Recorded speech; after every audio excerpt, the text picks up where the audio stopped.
come to do? Hey baby, I think I wanna marry you. Proses penyembuhan luka. Yang kedua ada Is it the look in your eyes, dan yang terakhir or ada is it this dancing? besar. Nah teman-teman, kalian tahu nggak apa itu luka?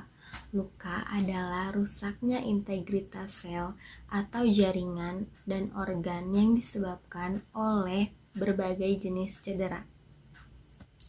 Nah teman-teman, apa aja sih jenis luka?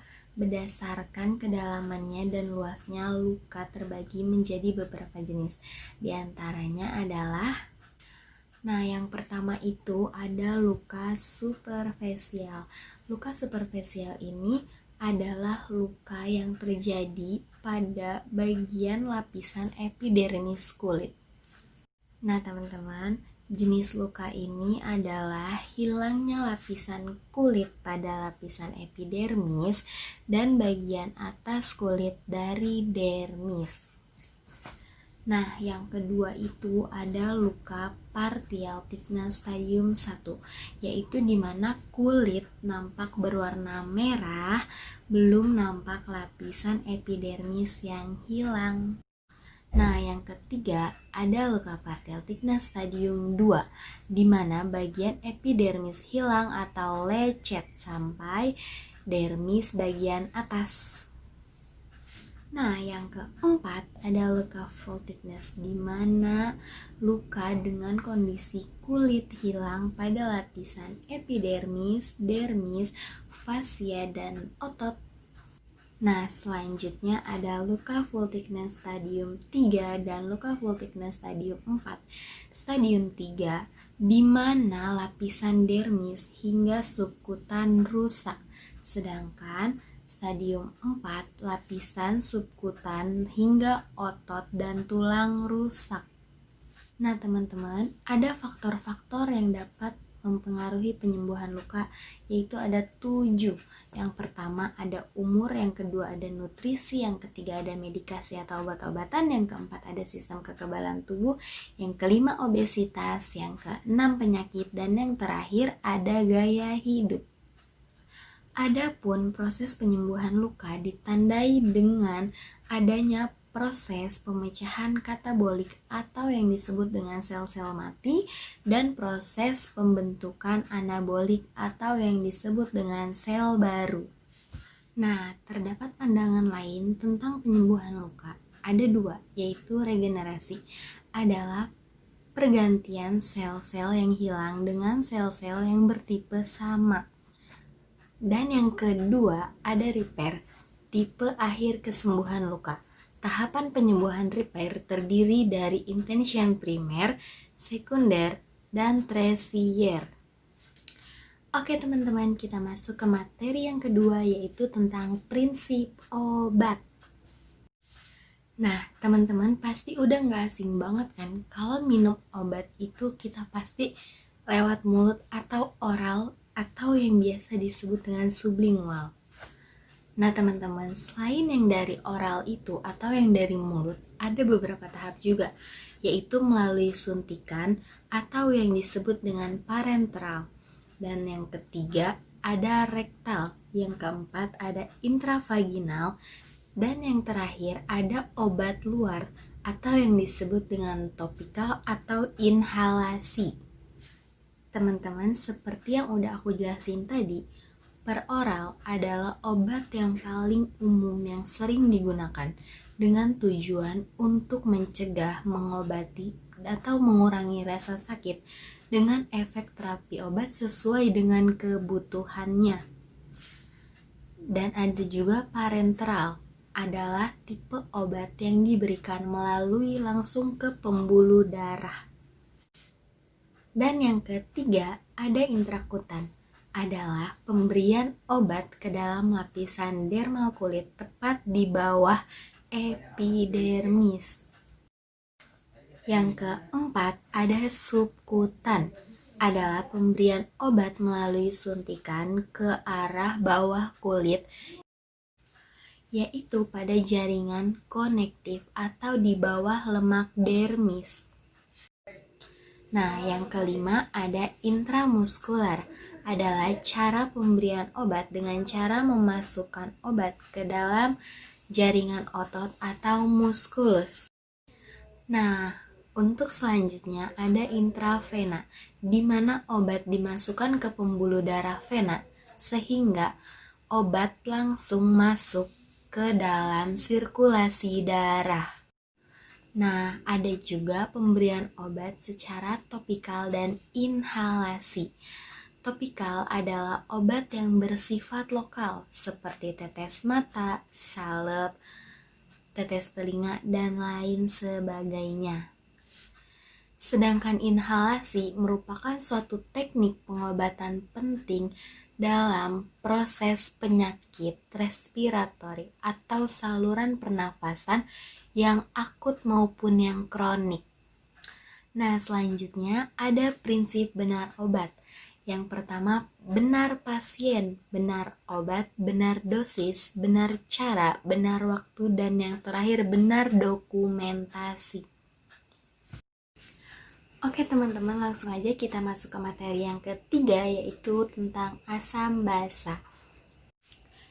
Keasaman atau kebasaan suatu larutan tergantung ion hidrogen di dalamnya. Peningkatan kadar H+ atau ion hidrogen akan menurunkan pH sehingga kadar larutan akan lebih asam. Asam atau asid adalah ion hidrogen donor proton. Suatu cairan disebut asam bila mampu melepaskan atau menyumbang H+. Contohnya HCl, H++ Cl. HCl adalah asam karena dapat memberikan H+. Sementara basa adalah ion hidroksida atau aseptor proton, di mana suatu cairan bersifat basa bila sanggup menerima H+. Adapun beberapa faktor yang dapat mempengaruhi asam basa. Yang pertama, pemberian asam melalui makanan, dan yang kedua adalah penambahan secara endogen hasil dari metabolisme laktat. Dan yang ketiga, penambahan secara endogen yang tidak fisiologis atau disebut dengan DM. Yang keempat adalah pengeluaran asam atau basa yang dikeluarkan oleh ginjal dan usus. Yang kelima, ada pengeluaran asam karbonat atau H2CO3 oleh paru. Dan yang terakhir, ada pembentukan asam dalam jumlah yang besar oleh sel-sel lambung. Adapun macam-macam gangguan keseimbangan asam basa, terdapat 6 jenis yang dapat timbul, yaitu asidosis respiratorik, alkalosis respiratorik, asidosis metabolik, alkalosis metabolik, asidosis respiratorik dan metabolik bersamaan, dan yang terakhir alkalosis respiratorik dan metabolik bersamaan. Adapun rumus yang menentukan asidosis dan alkalosis, pH normalnya adalah 7,35 sampai 7,45. Sementara HCO3 normalnya adalah 22 sampai 26 dan PaCO2 normalnya adalah 35 sampai 45. Selanjutnya, ada rumus menentukan asidosis dan alkalosis dari BE. Jika BE kurang dari -2, maka dikatakan asidosis. Jika BE lebih dari +2, maka dikatakan alkalosis. Menentukan terjadi kompensasi. Jika pH normal, maka sudah terjadi kompensasi. Jika PaCO2 atau HCO3 normal, maka tidak terjadi kompensasi. Jika HCO3 naik dan PaCO2 naik, maka sudah terjadi kompensasi tetapi sebagian. Dan yang terakhir, jika PaCO2 naik, maka pH menjadi asam. Dan jika HCO3 normal, maka tidak terjadi kompensasi. Nah teman-teman, selanjutnya kita masuk ke materi yang terakhir, yaitu farmakologi dasar. Di sini ada obat adalah racun.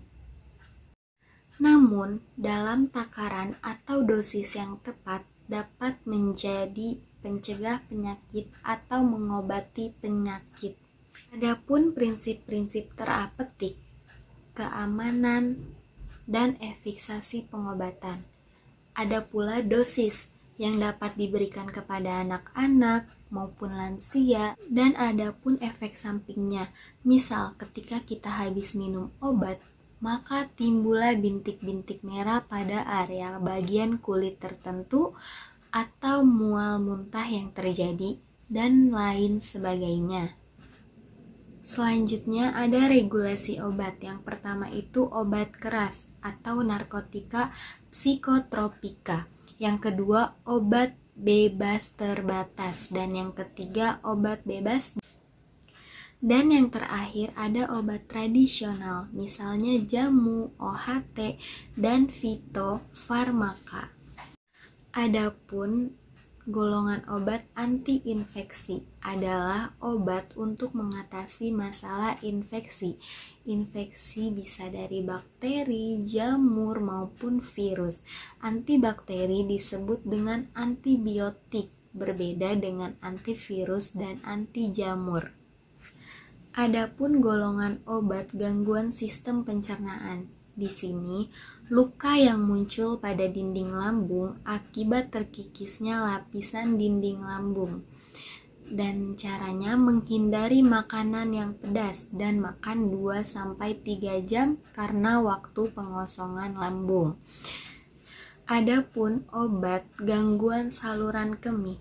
Di sini ada E. coli, merupakan penyebab paling sering yang terjadi pada infeksi saluran kemih, yaitu analgesik. Ialah istilah yang digunakan untuk mewakili sekelompok obat yang digunakan sebagai perada nyeri. Dan antipiretik adalah obat penurun panas.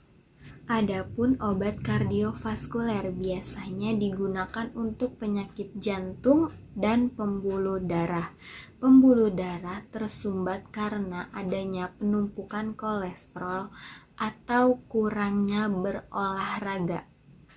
Oke teman-teman, segitu aja yang bisa saya sampaikan. Kurang dan lebihnya mohon maaf. Semoga bermanfaat. Jangan lupa like, comment, dan subscribe. Terima kasih. Wassalamualaikum warahmatullahi wabarakatuh.